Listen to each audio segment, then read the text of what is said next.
La rentrée, on continue d'en parler côté collège. Cette fois, le département d'Indre-et-Loire investit plusieurs dizaines de millions d'euros.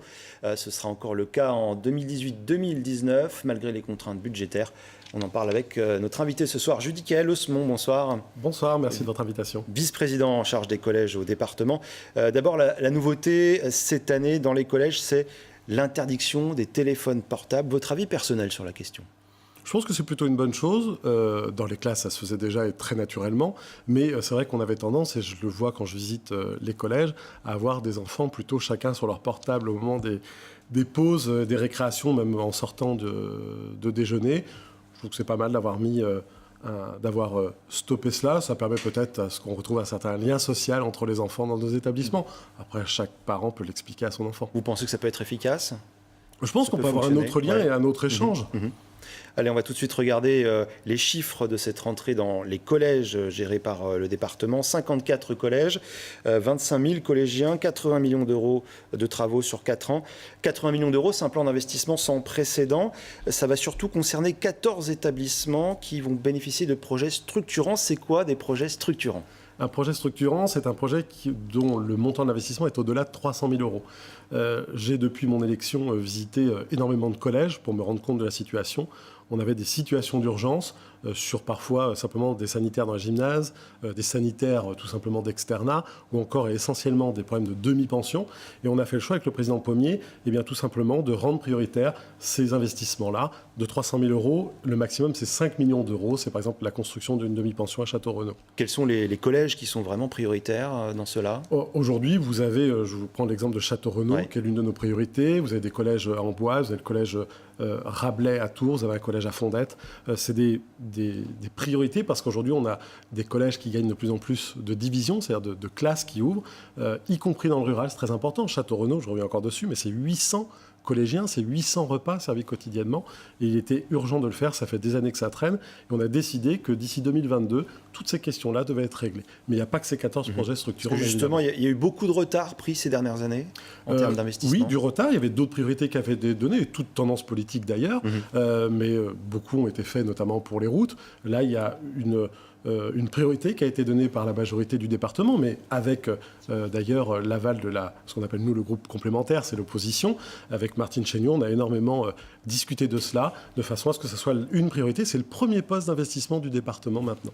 Quel est l'état général des établissements aujourd'hui ? Est-ce qu'on parle de vétusté pour certains ? À quoi ça ressemble aujourd'hui un établissement qui va bénéficier de ces investissements, justement ? On avait deux priorités que l'on a détaillées en 2015, en juillet 2015. C'était Neuilly-Pompiers, raser le rideau. Neuilly-Pompiers est terminé. On fera l'inauguration d'ici quelques temps. Il s'appellera Simone Veil. La famille a accepté que l'on porte le nom de cette grande dame sur cet établissement. On avait fait le choix parce que c'était les deux établissements les plus vétustes. Donc, c'est-à-dire que vous n'aviez plus des conditions optimum pour accueillir, pour apprendre. Quand on parle des collégiens, je pense aussi aux équipes éducatives, au personnel de direction et à nos agents du département. Mauvaise insonorisation, etc. Même au niveau tout simplement de la consommation énergétique. À Azel-Rideau, vous avez des radiateurs, ce qu'on appelle des grille-pains. C'est-à-dire qu'au bout d'un moment, ça consomme, mais ça chauffe rien. Donc, il est important de le faire. Donc, aujourd'hui, on a des collèges qui sont entretenus, mais si on ne veut pas demain que ça coûte plus cher, car si on n'investit pas aujourd'hui, on endette pour demain. Aujourd'hui, il faut investir pour qu'on ait les meilleures conditions d'apprentissage pour nos enfants. Justement, vous évoquiez ces problèmes d'isolation dans les établissements. Vous allez baisser les émissions de CO2 de 35% en 8 ans. En tout cas, c'est l'objectif. Par exemple, aujourd'hui, est-ce qu'il y a encore des équipements, des installations qui sont obsolètes, des cuveaux fuel par exemple.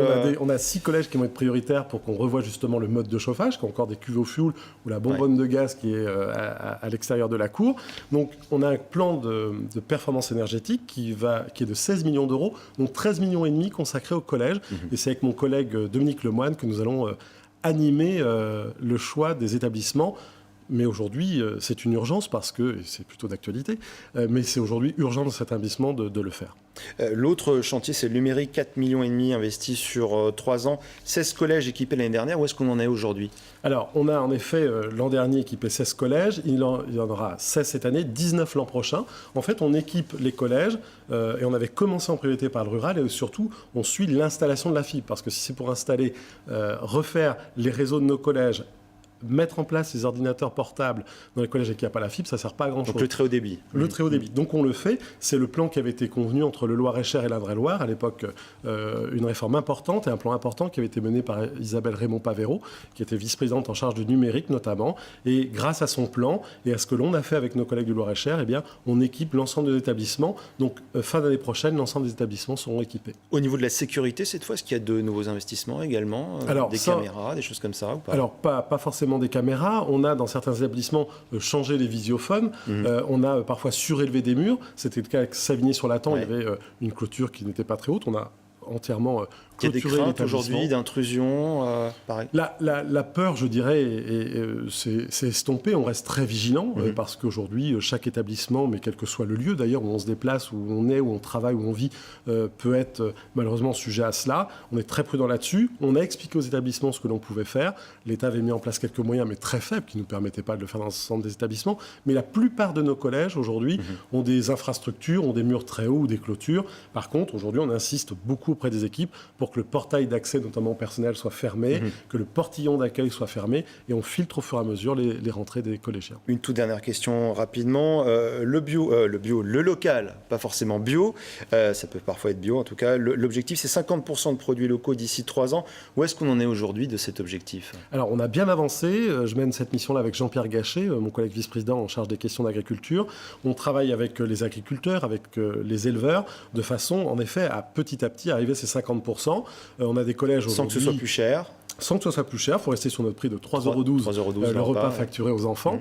On a des collèges où ça va très vite, notamment le collège de Bléré, avec le chef Brun, qui est exemplaire sur le sujet, mais il y a d'autres collèges. 88% de produits. 88%, oui.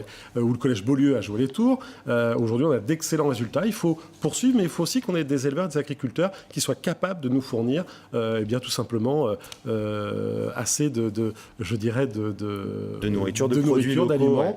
Voilà, les quantités sont très importantes. C'est le défi en tout cas. Du porc, du bœuf, etc., y compris nos maraîchers. C'est le défi pour les années qui viennent. Merci. Exactement. Judicaël Osmond d'être venu ce soir sur notre plateau. Voilà, c'est la fin de ce journal. Merci à vous de nous avoir suivis. Passez une très bonne soirée sur TV Tour Val de Loire. À demain.